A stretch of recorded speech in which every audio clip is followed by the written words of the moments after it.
Good evening.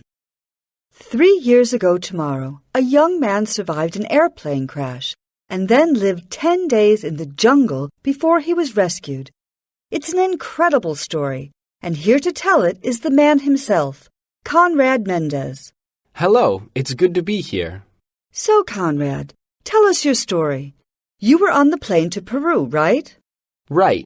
You see, my father, who is from the States, is a zoologist and spends most of his time in Peru. That's where he met my mother. She is actually from Brazil. And I was flying from Rio to meet my father when the accident happened somewhere over the Bolivian rainforest. So, what happened to the plane? We were flying through a terrible storm.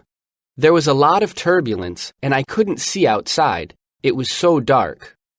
Suddenly, I saw a flash of lightning, and then the wing caught fire.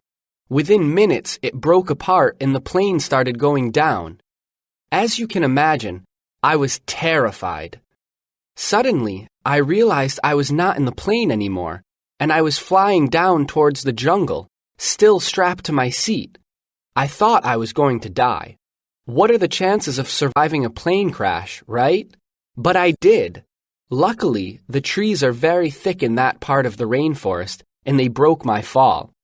Also, I was falling backwards, so my injuries weren't that bad. I just had a broken collarbone and a bad cut on my arm.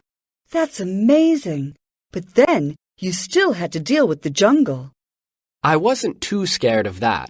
I've spent a lot of time in the jungle with my father, and I recognize the dangers. My first thought was to find other passengers, but I was unsuccessful. In fact, I couldn't find any survivors, or even the plane. They must have been miles away.